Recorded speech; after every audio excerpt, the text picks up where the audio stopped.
días, buenas tardes, buenas noches a todos, dependiendo del lado de la latitud donde estén. El personaje que tengo delante mío es un hombre malo, así, de rasgos duros, así un hombre recio, de los de antes, de esos hombres que había antes, así bien a lo recio. El señor Chema Arguedas, lo dije bien porque a veces me retan los apellidos. Arguedas. Arguedas, perdón, te pido mil disculpas. Perdonado.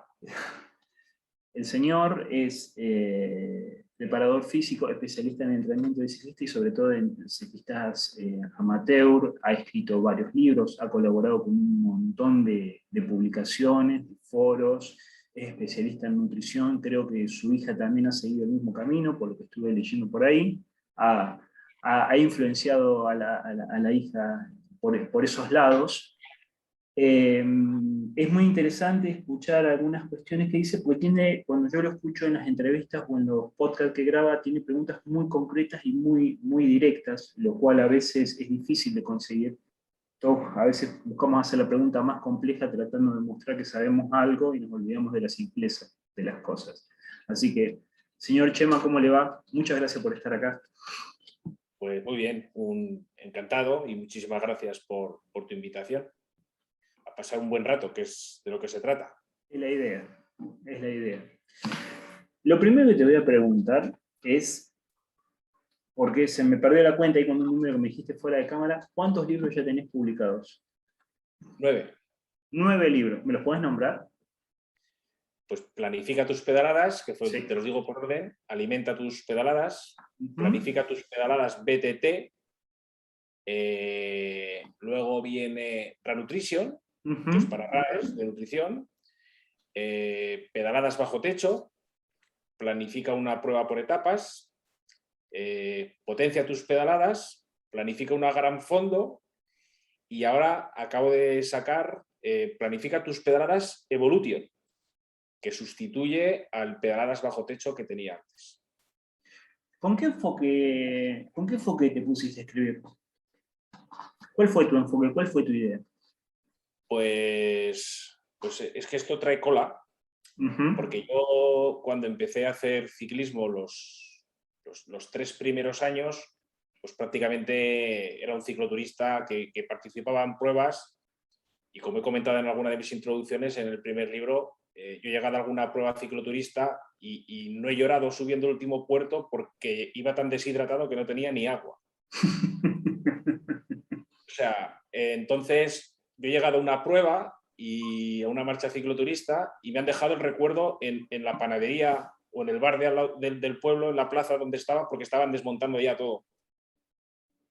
Entonces, llega un día y circunstancias de la vida, yo sigo practicando ciclismo, pero sin ningún tipo de control, como hacen la mayoría de los aficionados, de los recreativos o los amateurs. ¿De qué año estamos hablando, más o menos?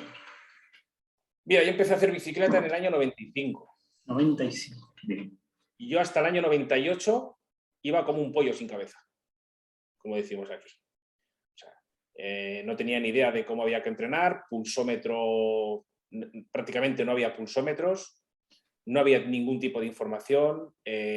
Aquí empezaba el tema de internet, que te conectabas por el teléfono y no había páginas web apenas, no había ningún tipo de información. Y en el año 98 aparecí en una boda familiar y me encontré allí con un primo que no veía hace muchos años y me dijo, ¿qué delgado estás? Eso sí, delgado estaba, porque había de tanto salir y mal comer, pues al final pierdes mucho peso y se te nota, ¿no? Y me dijo, ¿qué delgado estás? Y digo, es que me he puesto a hacer bicicleta y digo, voy a preparar la quebrantahuesos. No sabéis la marcha cicloturista que quebrantahuesos, que aquí tiene tanto nombre. Te la escuché nombrar un montón de veces, pero no sé bien qué. ¿Me lo puedes contar? Pues es una prueba cicloturista, una marcha cicloturista, que este año ha hecho la 30 edición, que son 205 kilómetros con 4 puertos de nivel, pues Vuelta a España Tour. Se sube Somport, Mariblanc, Portalera o Francés y otro puerto en España, el Alto de Hoz. Y es una referencia a nivel de cicloturismo aquí en en España y está dentro de las pruebas UCI a nivel internacional, dentro de las 5 primeras. Viene gente de todo el mundo.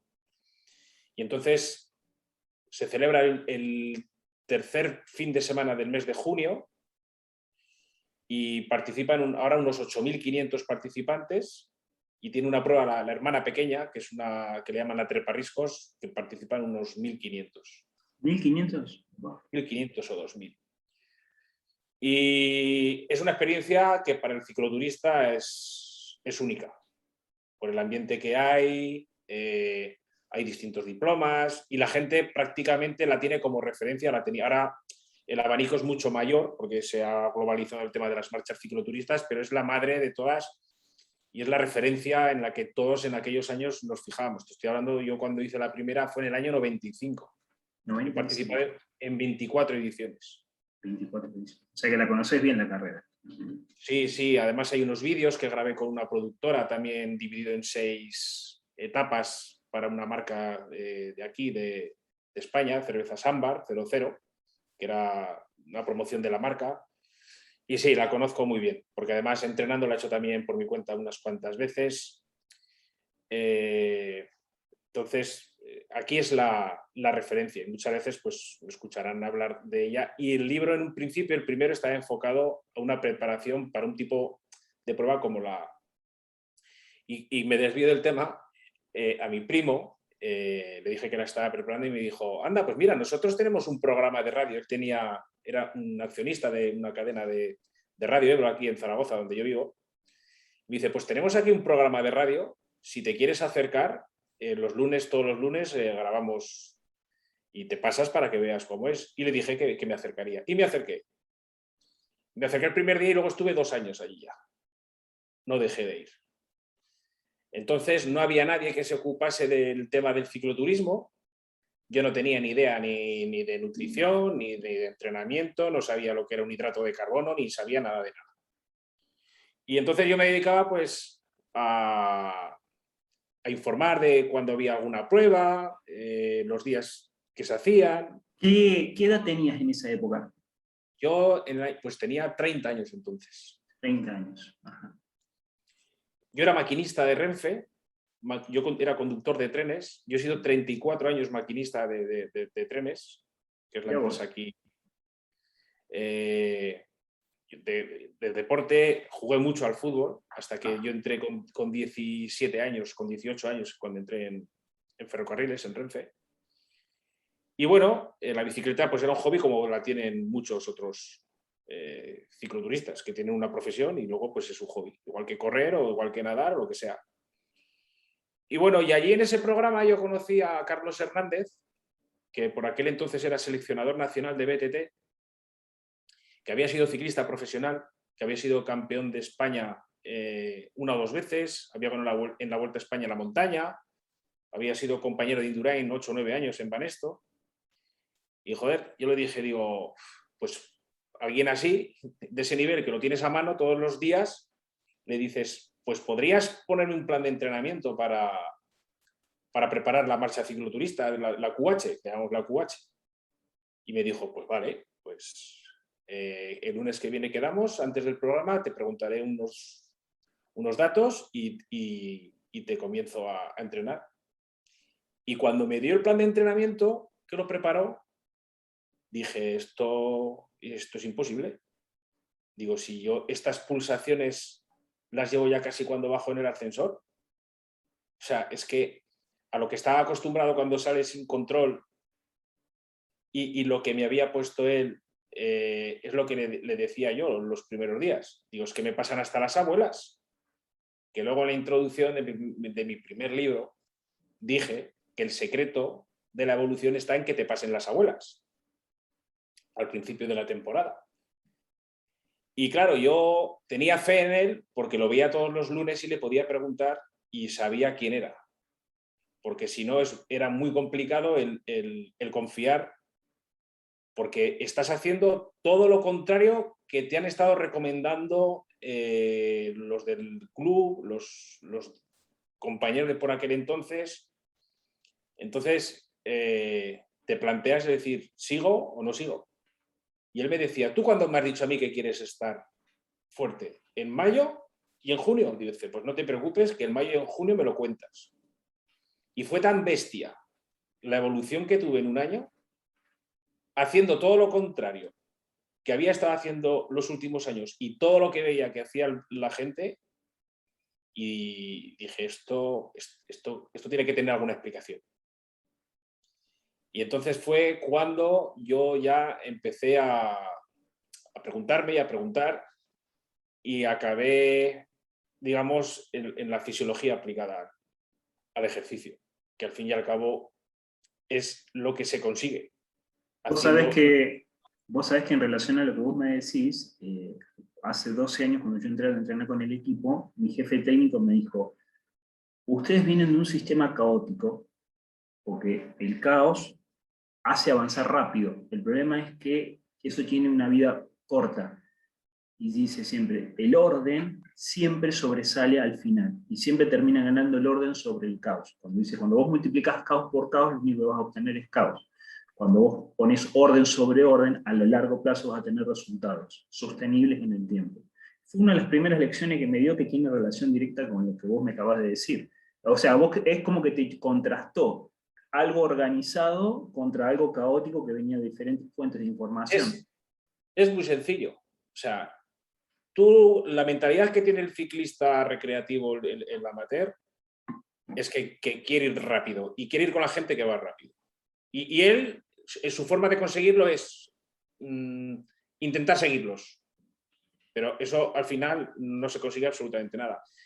Esto lo he dicho yo muchas veces, que es igual que si tú quieres o te van a contratar para hacer una obra de teatro, un drama, y en esa obra de teatro vas a tener que llorar en unas cuantas escenas, te mandan a una preparación previa durante unos meses, y en donde el profesor te está diciendo que te tienes que reír todo lo que puedas y más. Tú le vas a decir, no, me parece que nos estamos equivocando. Yo, mi obra, la que voy a hacer, voy a tener que llorar, y me estás haciendo todo lo contrario. Pues esto es lo mismo. Para ir muy deprisa hay que ir primero muy despacio, por decir de alguna forma. Y entonces eso es lo que siempre he estado intentando buscar, pues coletillas o frases para intentar que sea más fácil, más entendible. Porque es que además yo lo he vivido en mis propias carnes. Porque es que me has preguntado que cómo llegué a escribir el primer libro. Ahí yo fui donde acabé en la fisiología aplicada al deporte. En aquel programa había un médico que venía también de vez en cuando, que era profesor de la Universidad de Zaragoza y también era especialista en fisiología. Y entonces yo a él le hacía muchas preguntas, iba a la biblioteca y me dejaba libros. Entonces, quiero decir que estaba muy en contacto con unos niveles que eso me dio pie a ponerlo en práctica conmigo mismo, porque aquel año fue el que me entrenó Carlos Hernández. Luego ya fue todo autodidacta. Yo mismo, con lo que iba estudiando y lo que había viendo, iba entrenando.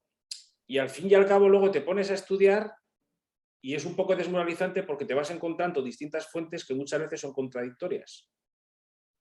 Y eso, para el que es autodidacta, es complicado. Porque al fin y al cabo, si tú estás aprendiendo y te vas encontrando distintas fuentes, si no son de una fuente fidedigna, que no es una intoxicación, porque muchas veces el exceso de información al final lo único que consigue es intoxicar.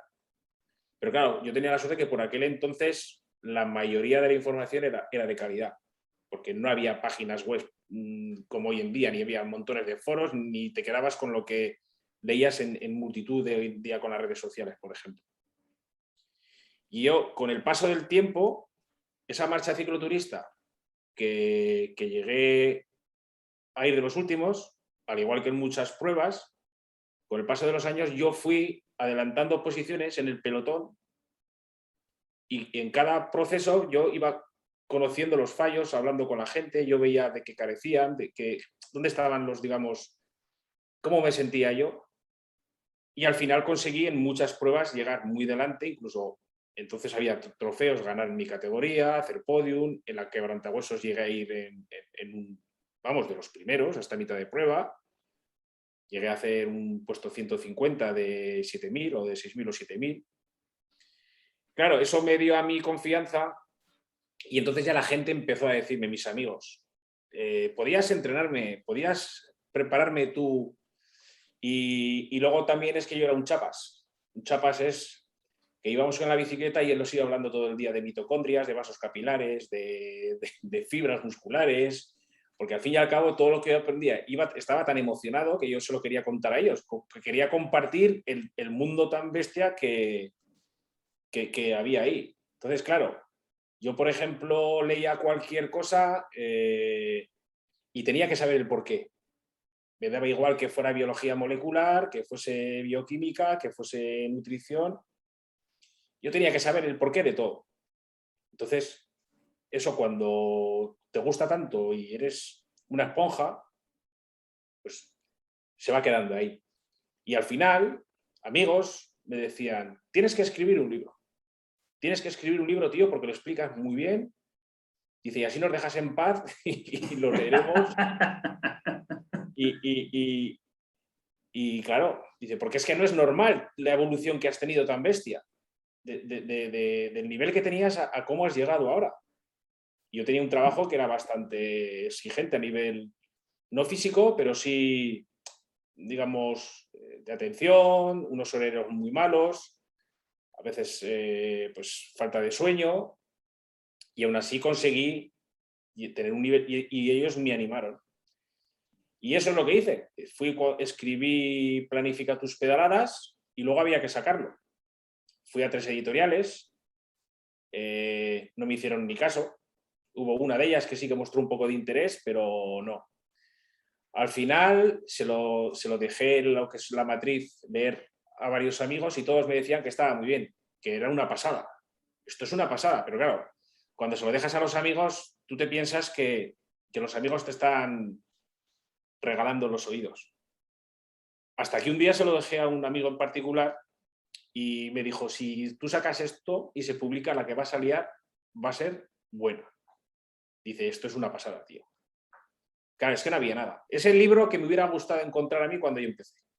Escribí ese libro, que es fácil de leer, es entendible, es una forma de iniciarte perfecta. Es más, esto ha ido evolucionando en lo que es el entrenamiento, pero yo creo que ese libro no lo cambiaría nunca, porque para alguien que empieza y dejarle muchas ideas claras y conceptos claros, yo creo que está muy bien. Luego ya, si quieres, puedes adentrarte más, hay libros más, digamos, sesudos, por decirlo de alguna forma, pero con este libro te lo pasas bien. Además, si lo has leído, tengo una forma de escribir entretenida, me gusta contar anécdotas, le suelo dar un toque de humor, si puedo y tiene algún apunte que pueda hacer. Y así fue. Pues le dije, pues lo voy a sacar, lo voy a publicar. Y publiqué, se lo comenté a mi mujer, le digo, pues hacemos una tirada y lo vendo por correo, porque entonces no tenía ni página web, ni había páginas web, ni había algún foro, pero no había contenido por ahí. Y dije, pues vamos a hacer 2.000 libros. Hablo con la Quebrantahuesos y subo a la Quebrantahuesos allí, que me dejen un stand. Y bueno, si participan ese año 5.000 ciclistas, más gente que va a venir, no van a comprarnos 1.000 libros, pero fíjate tú qué iluso. Yo decía, alguien que aparecía allí con un libro, que no lo conocía absolutamente nadie, que era un total desconocido, el que me conocía de haber coincidido en alguna prueba por ahí, pero poco más. Y sí, subí con 2.000 libros en el coche, lleno de cajas, me dejaron un stand y vendí 50 libros en toda la tarde. Y me bajé al día siguiente con todo el coche lleno de cajas otra vez. Y digo, pues esto ya, digo, no sé cómo lo voy a sacar. Y al final, aprovechando mis viajes con el tren, fui a Ciclismo a Fondo, la revista Ciclismo a Fondo, que está en Madrid, la sede, y les llevé unos ejemplares. Y me dijeron, ¿nos podrías traer alguno más? Porque para repartirlo a los compañeros, también estaba la revista Sport Life, estaba la revista Bike. Y ya cuando fui la siguiente vez, en el siguiente viaje, ya me estaban esperando, porque habían visto el libro y les había encantado. Y entonces ya me propusieron ser el responsable de la web en lo que es en el área de entrenamiento y nutrición deportiva. Luego en Sport Life también me cogieron como colaborador. Había otra revista por aquel entonces que se llamaba Pedalier, que ya contactaron conmigo para que redactara el artículo de preparación física.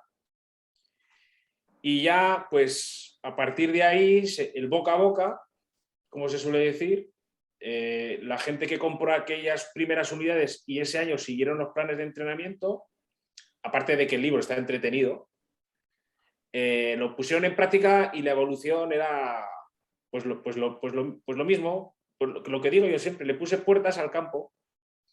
Y entonces el que siguió esos planes y fue constante y se comprometió, vio la evolución. Y los propios amigos, pues, este año, ¿qué es lo que has hecho? Pues es que me compré un libro, y luego, pues lo que te he comentado antes, que aquí había un foro que es muy bestia. No sé la cantidad de millones que tendrá de visitas al día. En aquellos años, pues hubo alguien que abrió un hilo en la sección de entrenamiento, libro de entrenamiento, planifica tus pedaladas. Y me lo comentaron, pues alguien me dijo, ya han abierto un hilo en este foro, en el foro MTV, sobre tu libro. Y entré y se convirtió en un libro, en un hilo postventa. La gente, pues, me escribía allí, me explicaba su caso, sus problemas, el que tenía algo más personal me escribía por correo. Y al final, pues, ese hilo se convirtió, yo lo tuve que dejar porque era imposible ya, llevaba ya 1,5 millones de visitas, llevaba 4.000 y pico, 4.500 páginas, con todas las preguntas que entran en una página de un hilo, contestadas, todas por mí. No había nadie que me dejara a mí contestar todo. Y empecé el libro a venderlo por ¿cómo se dice? Por correo. Y al final estaba todo el día rellenando sobres y yendo a correos todos los días a enviar libros. Y eso al final ya se convirtió en inviable. Contactaron conmigo en Decathlon a través de ese foro. Aquí en España había más de 100 centros que tenían sección de librería.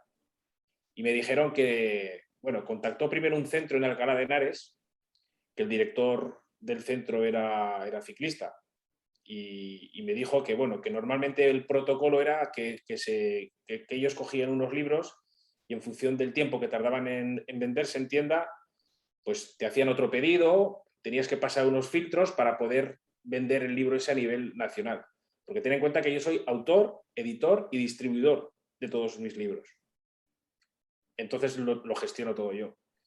Y sí, me pidieron, si no me equivoco, 20 libros y se vendieron el fin de semana.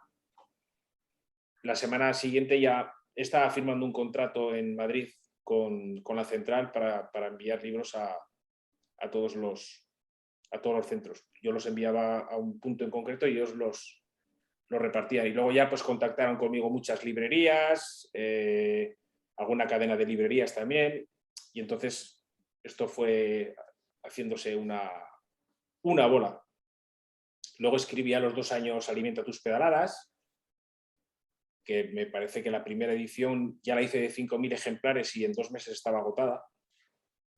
Entonces, ha sido todo. El libro de BTT pues fue lo mismo, porque había ciclistas que querían que escribiera un libro de BTT, porque ellos hacían BTT, yo lo que les decía es lo mismo. Si los fundamentos son los mismos, lo único que cambia es la disciplina, que el día que tú vas a correr o vas a participar en una prueba o lo que más te gusta es la BTT, pero a la hora de entrenar es lo mismo, lo único que cambia es la técnica y poco más. Bueno, fue como un apéndice del primero que me permitió meter alguna cosa más y así ha sido todo. Intentar hacer guías prácticas y que sean útiles para todos los ciclistas que hay. Bueno, y luego esto se ha demorado, o sea, ha degenerado en el buen sentido de la palabra, pues que con el paso de los años, pues muchas charlas, muchas conferencias, aquí en España, a nivel, por ejemplo, he estado en Bolivia, también fui a Santa Cruz y a La Paz. Estuve en DF, en la Feria Iberoamericana de Cicloturismo, hace 7 años, más o menos.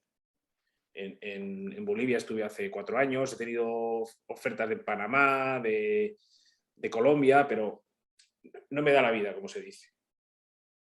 Y entonces, hace ya 5 años tuve que pedir una excedencia porque no podía llevar todo. O sea, o desaparecía el maquinista o desaparecía Planifica tus pedaladas. Porque la marca ya está asentada, ya todo el mundo conoce Planifica tus pedaladas o Chema Arguedas, y tenía que elegir. Es complicado porque maquinista RF es un trabajo que está muy bien, está bien pagado, entonces algo fijo, dejarlo por algo que parece, se supone que es etéreo y demás, pero al final había que elegir.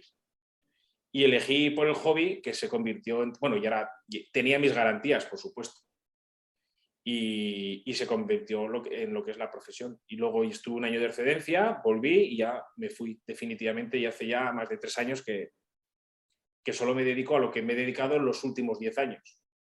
Porque hay que tener en cuenta que yo mis últimos 10 años de maquinista lo he compaginado con escribir pues 7 libros, colaboraciones, charlas, entrenamientos, contestar a diario a muchísima gente. Entonces era inviable. Yo había había semanas que me pegaba 24 horas sin dormir y más de 24 horas sin dormir, porque palmaba un trabajo con otro. Entonces, al final, no era estrés concretamente, porque lo que haces, si te gusta tanto, no es lo mismo que...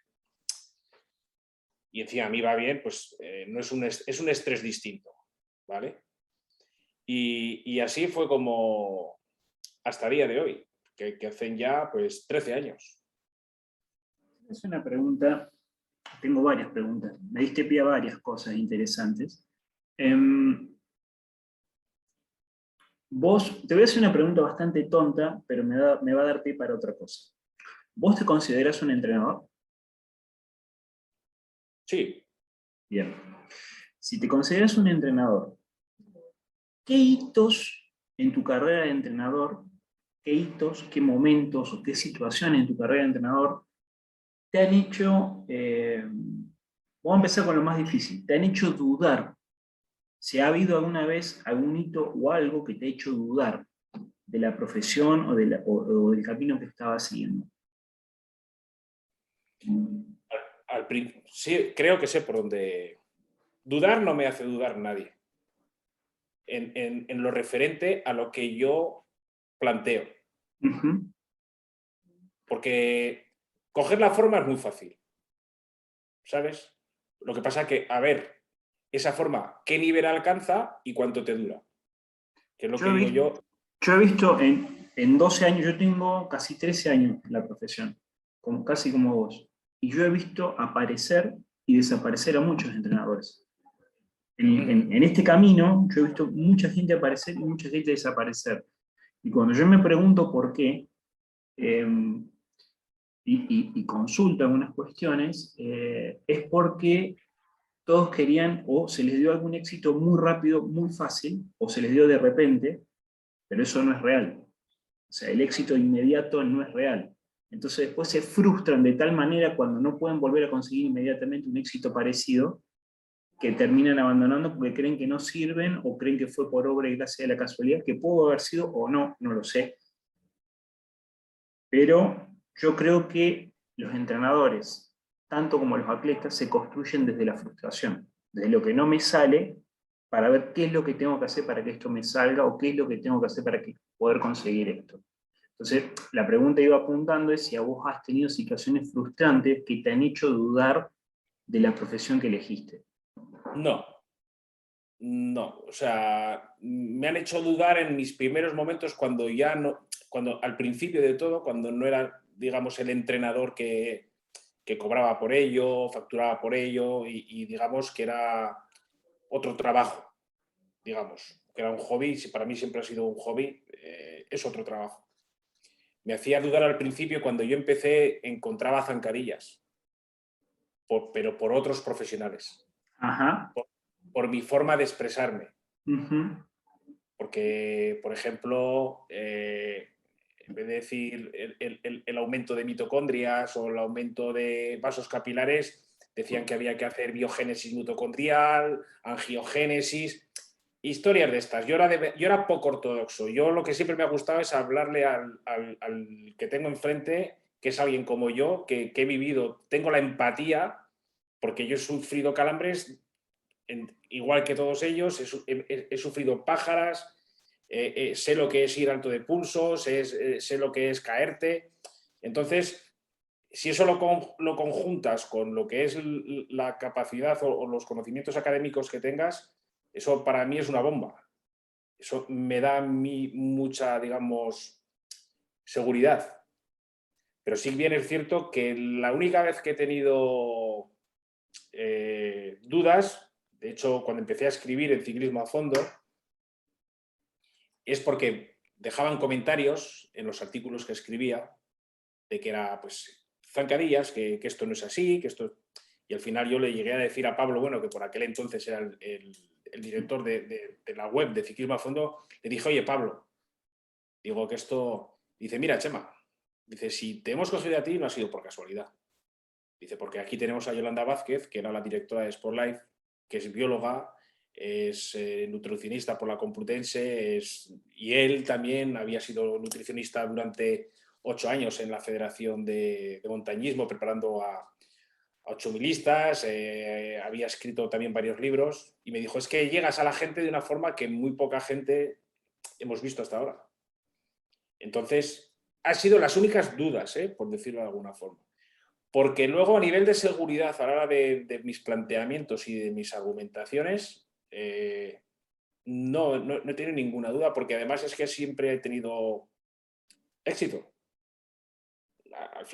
Éxito en el sentido de que los planteamientos también a lo mejor es que es más fácil. Es más fácil explotar, sacar de algo o de alguien que lo ha hecho todo mal y le pones un poco de orden, enseguida mejora.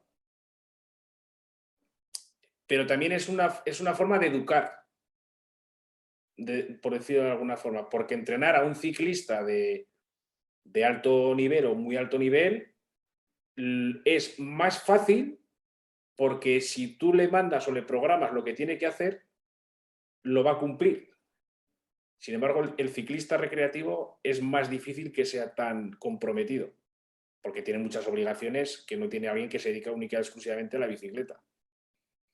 Entonces, no sé si me explico o entiendes Sí, perfecto.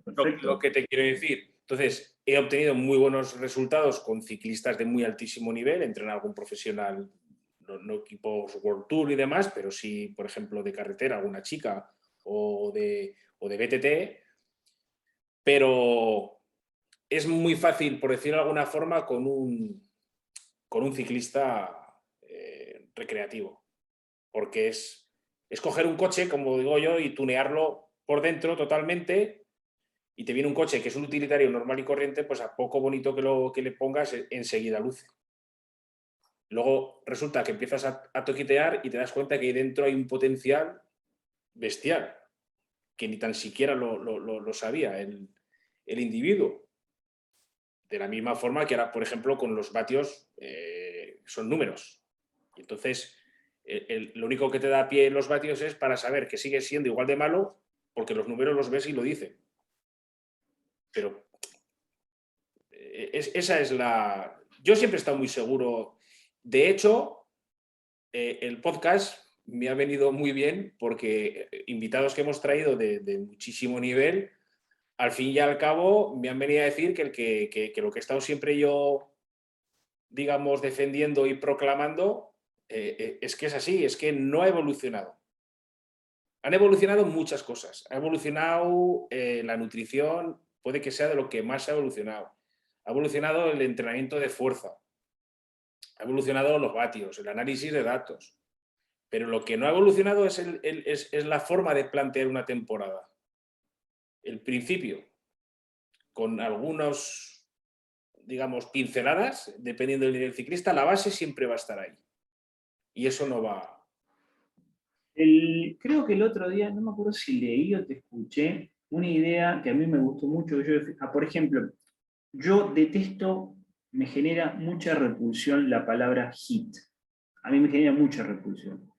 Yo vengo de la natación competitiva y después fui pasando a los otros deportes. Y no hay nada nuevo, desde mi óptica, y yo me hago cargo de lo que digo, no hay nada nuevo bajo el sol. Es lo mismo que venimos haciendo siempre, simplemente con un cambio de nombre y un poco más de análisis sabemos qué está pasando dentro del cuerpo, nada más, pero no hay nada nuevo bajo el sol. Entonces creo, a ver, corregime si no, si no estoy diciendo mal, que ahora plantean el GI para la pretemporada y para la gente que tiene poca tiempo para entrenar, etcétera, etcétera, etcétera. Y el fondo es el fondo. O sea, el fondo paga a corto, medio y sobre todo a largo plazo. Un fondo bien hecho siempre paga. Como decías vos que te pasen tus abuelas. Bueno, es lo mismo. El fondo siempre termina pagando. No hay no se tienen que cambiar grandes cosas porque sigue siendo lo mismo. El Es rendimiento, que, el rendimiento que te va a dar salir a pedalear mucho tiempo a intensidades bajas no lo vas a conseguir con otro tipo de entrenamiento, por más que te parezca que sí. O yo tengo un principio muy simple, lo que rápido se gana, rápido se pierde. sí, si lo quieres decir más bonito, o lo podemos decir más bonito, todas las adaptaciones que se generan en un lapso de tiempo prolongado duran más y se pierden con mayor dificultad que las adquiridas en un corto espacio de tiempo, que así queda Más más bonito. rimbombante, más bonito. El valor residual es mayor. Vamos a completarle ese. Entonces, al final, las adaptaciones, y además es que está bien claro, volumen e intensidad son distintas cargas que tienen distinta implicación tanto a nivel externo como a nivel interno y son adaptaciones que son generadas de forma distinta. Por ejemplo, la adaptación que las más interesantes para alguien de resistencia son las mitocondrias, que es donde se transforman los nutrientes en energía, y los vasos capilares, que son donde va a llegar el oxígeno y donde va a llegar el alimento a los músculos que están trabajando, en nuestro caso los que más las piernas. Entonces, cuanto más tengas, cuanta más cantidad tengas, mucho mejor. Porque capilares se pueden generar desde 200.000 a 800.000 capilares por milímetro cuadrado. O sea, fíjate si hay margen. Y uno de los mayores estímulos que originan esas adaptaciones es el hecho de pedalear. Las pedaladas, cuantas más pedaladas des, más adaptaciones de este tipo se van a generar. También se pueden generar estas adaptaciones con otras estrategias y otros estímulos. Pero puede que sea que la contracción muscular sea... Y claro, para pedalear mucho tiempo tienes que ir despacio, porque tú no puedes pedalear,